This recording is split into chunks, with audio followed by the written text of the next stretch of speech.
I'm Dr. Clayton Roach from Roach Chiropractic Center, and today I'm going to talk to you about hip mobility exercises, but more importantly, why are they important? What's up with the hip? Why is everybody talking about hip mobility? Well, stay tuned till the end of the video, and I'm going to give you my top 5 mobility exercises that I do in order to maintain my own hips and the mobility in my hips. So when you think about it, the hip is involved in many of the movements that we perform on a daily basis. Walking, one hip goes forward, one hip goes backwards. Getting out of a car, very complex movement there with the hip. Sitting, bending, right? It doesn't matter what we do, for the most part, the hip is involved. Now the hip, if you look at your hips, the knee is below, the lower back is above. So if the hip isn't moving well, you can get knee pain, you can get low back pain, but more importantly, if the hip isn't moving well, you can end up with osteoarthritis in the hip and eventually end up with a hip replacement. So the hip moves in 6 degrees of range of motion. We have flexion and extension, forward and backwards. We have abduction and adduction, to the side, outside, and to the inside.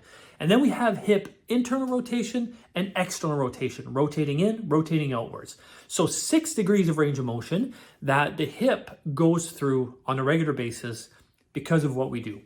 Now, when we look at the degrees of range of motion, the one that we're mostly deficient in is hip internal rotation, because it's not one of the ranges of motion that we on a regular basis force the hip into. So we have to make up that deficit with hip mobility exercises, hence the reason they are everywhere on social media.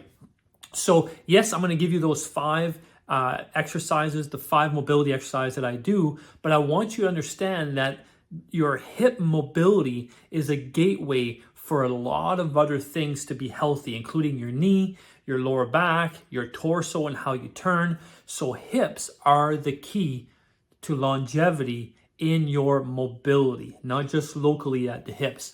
So yes, the hips are important. We're going to go over those 5 exercises so that way you can keep your own hips mobile and maybe keep low back pain and knee pain and all the other aches and pains that are associated with the hip away.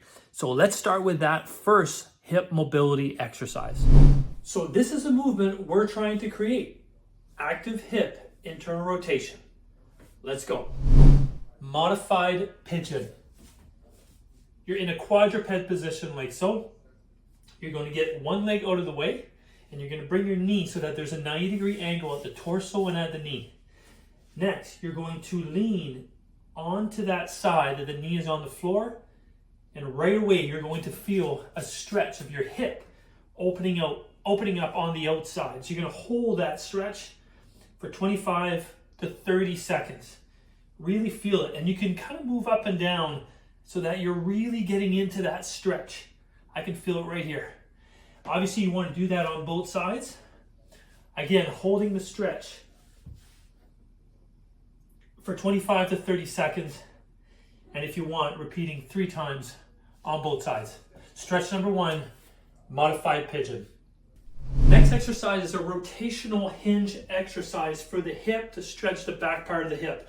I'm going to choose a yoga block here to put my foot on. My other foot is right next to it. I'm going to have a knee bend, and I'm going to lean back with the hip, and I'm going to take my hand and do a rotational hinge. So I'm doing this, and right away I can feel that right here because I'm stretching the back part of the hip. And I'm going to do this, and I'm just going to go active, in and out, rotate. Now meanwhile, the foot is staying exactly where it is. You don't want to pivot the foot. Having the foot stay stable is what forces the hip into internal rotation as you reach back. So I'm going to do 10 of these, just going in and out of that stretch and really stretching that back part of the hip. Obviously you want to do it on both sides. Again, this is an active stretch, going in and out of the stretch 10 times on both sides. All right, the next exercise is going to be a child's pose while squeezing a medicine ball or a yoga block, as long as you bring your knees together, squeezing something, because the whole point of this exercise is you want to activate your adductors, your groin muscles, because when they are tight, they will prevent that hip to be able to internally rotate. So very simple, the ball is in between my knees and I'm going to bend backwards like this into child's pose as I squeeze the ball in between my knees actively. So I'm forcing my knees to go right up against the ball, and I'm having a tight squeeze here with my adductors, and I'm going to go into child's pose, in and out, again, about 10 times is great. In and out, again, this is an active stretch. You're not going to stay in one position. You're in and out as you squeeze the ball. A child's pose while activating your adductor muscles. Next exercise is your hip internal rotation and side lying while maintaining a groin squeeze with a yoga block. So very simple, you're going to put a yoga block in between your knees while you're side lying. So here are the steps. You're going to squeeze the yoga block together between your knees. Next, you're going to bring your top leg back and you're going to internally rotate the hip. You're going to squeeze for 1 second, let it go, come out of it. Squeeze together, hip back, hip internal rotation, relax, and again. You're going to repeat this 10 times on both sides, and this is going to release that hip internal rotation because you're activating the adductor muscles, your groin muscles, which most of the time, if they're tight, won't allow you to have that proper hip internal rotation. This last exercise is a laying down hip internal rotation exercise. So you're going to lay down, you're going to bring the hip out this way, and you're going to come up on a cobra pose. So you're going to feel the stretch here. So this is not really part of the exercise. It's just to basically get you in the position and give it a nice little bit of a stretch. So now you're going to lay down, and what you're going to do is you're going to bring the hip out, and you're going to internally rotate, and you're going to pause there for about 1 to 2 seconds. You're going to do it again. And you're going to continue this for 10 repetitions.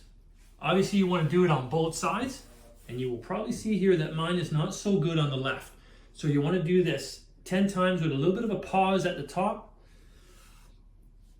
10 repetitions on both sides. With these exercises, you should get, over time, an improved range of motion in hip internal rotation. Dr. Clayton Roach with Roach Chiropractic Center. If you like this video, like us, subscribe, tag us, share it. I hope you enjoy it.